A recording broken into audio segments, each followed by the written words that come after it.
Não há dúvidas de que a Bíblia é o livro mais lido do mundo. Uma obra que moldou muitas pessoas e trouxe ensinamentos para a nossa sociedade. O Novo Testamento é composto por 27 livros, que foram reunidos gradualmente até se tornarem o que são hoje.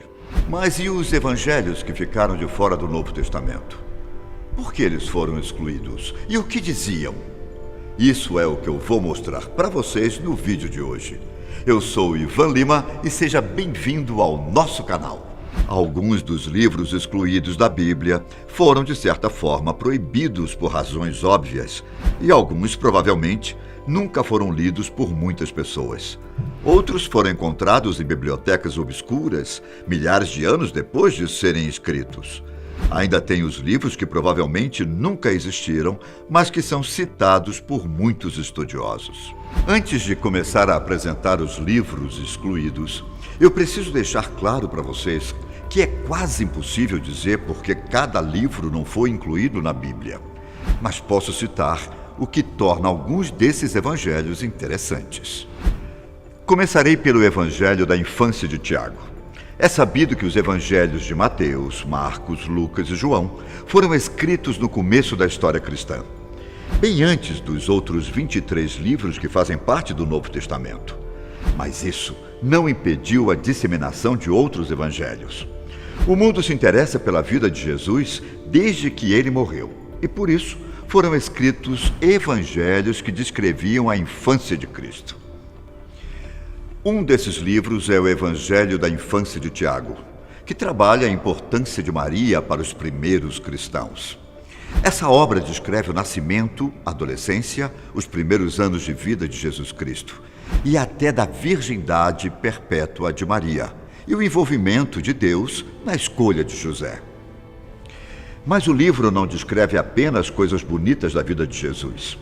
Em um trecho, o Evangelho detalha o assassinato de crianças por Herodes em Belém e o antigo exílio de Jesus no Egito. Um fato diferente dos outros livros e que talvez tenha feito a obra ser excluída é o nascimento de Jesus em uma caverna. Vocês sabiam disso?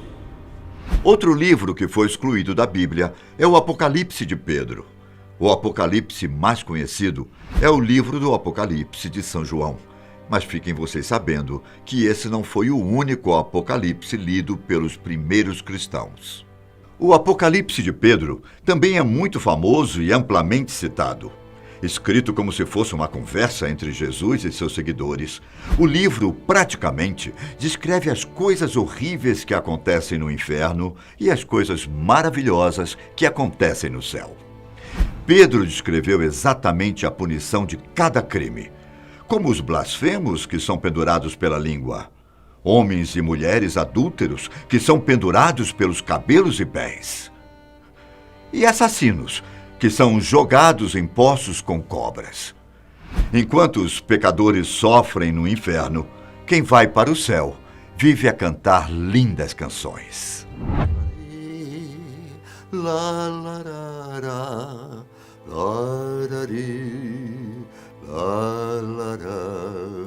Agora, que tal falar da primeira epístola de Clemente?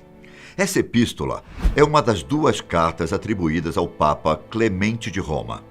Essa carta é considerada pelos estudiosos um dos raros trabalhos cristãos não canônicos escritos por ele.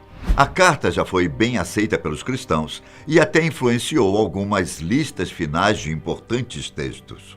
A primeira epístola de Clemente foi um dos primeiros livros escritos e fala sobre os conflitos da disputa da igreja de Corinto. Esse livro data de cerca de 95 d.C. Por falar em epístola, você já escutou algo sobre a epístola aos Coríntios que foi perdida? A primeira e segunda carta aos Coríntios são os principais pilares das epístolas de Paulo no Novo Testamento. As cartas influenciaram bastante a ética cristã e deu importância a Paulo. Porém, havia outras cartas entre Paulo e a igreja em Corinto. Estima-se que a primeira carta foi escrita antes de 1 Coríntios e é referenciada por Paulo em 1 Coríntios 5, 9. Eu escrevi para você em minha carta anterior, para não se associar com pessoas sexualmente imorais. Não existem mais referências dessa carta, mas seria incrível ver outra carta de Paulo fazendo referências como essa. Mas esse assunto nos leva à segunda e terceira epístola aos Coríntios, uma carta que foi incluída em algumas listas antigas de documentos sagrados, mas no século IV foi considerada falsa. Ao contrário da primeira e segunda epístola, que muitos estudiosos consideram que não foi escrita por Paulo, a terceira carta corrige a interpretação dos dois primeiros livros e, provavelmente, foi escrita na intenção de advertir os considerados hereges. Já o Evangelho de Tomé é um dos livros mais famosos que ficou de fora do Novo Testamento. Esse evangelho não é um livro que foi passado de tempos em tempos. Na verdade, ele ficou esquecido por anos e depois foi redescoberto na biblioteca de Nag Hammadi em 1945. Até hoje, os estudiosos não conseguiram encontrar evidências de que esse livro tenha sido lido pelos primeiros cristãos. Mas o seu conteúdo é interessante. Diferente de outros livros, o Evangelho de Tomé é uma coleção de ditos atribuídos a Jesus, e não uma narrativa da vida dele que inclui alguns ensinamentos.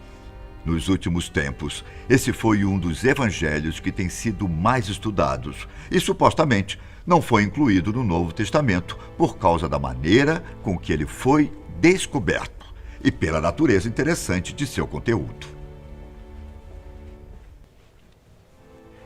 Bom, agora vamos falar da Epístola de Barnabé. Esse livro foi escrito entre os anos 70 e 130 d.C.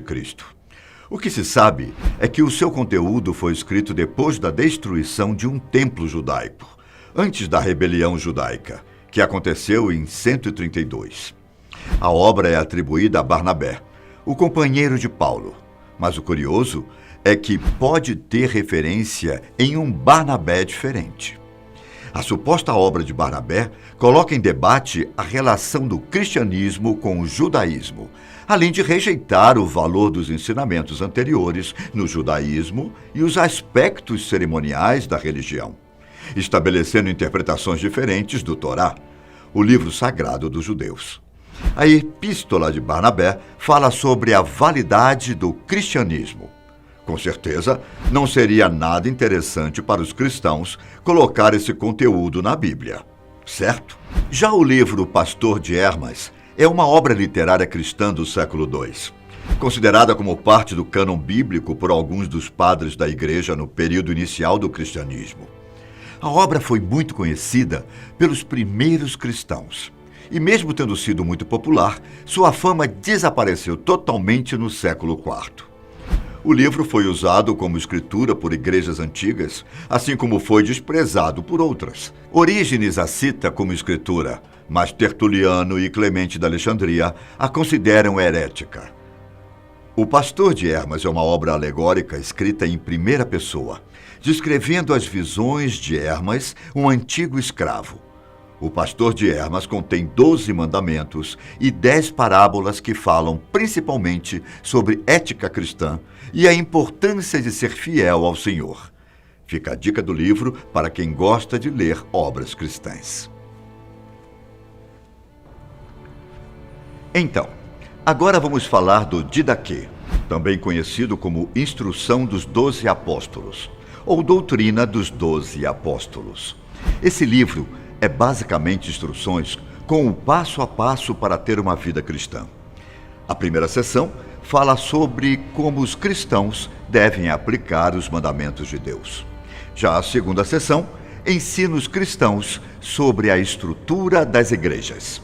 O Didaquê até foi indicado para o Novo Testamento, mas infelizmente ficou de fora.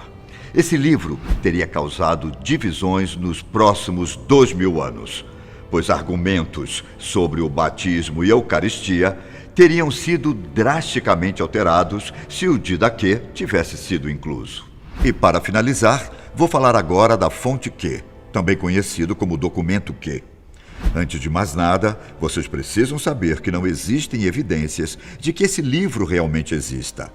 mas ele possivelmente seria um evangelho com semelhanças entre os evangelhos de Mateus, Marcos e Lucas. A primeira vez que falaram sobre esse documento foi em 1900, quando estudiosos tentaram compreender a semelhança entre as três obras. Os três evangelhos compartilham fatos, citações e histórias semelhantes. Em Marcos, existem muitas coisas em comum com Mateus e Lucas, assim como existem trechos de Mateus e Lucas que não estão em Marcos. A fonte Q, então, seria a origem desses evangelhos. Seu conteúdo seria composto por 225 versículos, também encontrados nos evangelhos citados.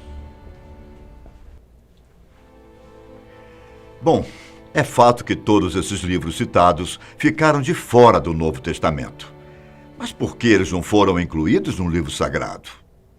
Durante os séculos 2 e 3, surgiram tentativas de deixar claro quais evangelhos deveriam ser considerados escrituras sagradas. Os 4 evangelhos do Novo Testamento foram escritos do meio para o fim do século I e aceitos por discípulos apostólicos. Esses livros, inclusive, já eram usados em serviços eclesiásticos em Roma e em outros lugares. Já os outros evangelhos perdidos foram escritos tempos depois e provavelmente foram considerados inconvenientes. Esses evangelhos também eram considerados elitistas, falavam de coisas misteriosas a partir do entendimento dos significados ocultos das palavras de Cristo. Um outro motivo que pode ter deixado esses evangelhos de fora do Novo Testamento é que o objetivo do livro não era fazer um cânone mais amplo, deixando esses evangelhos para serem lidos por poucas pessoas. E você? Já conhecia as histórias desses livros, digamos assim, proibidos? Por hoje, eu fico por aqui, mas nos encontramos no próximo vídeo. Tchau!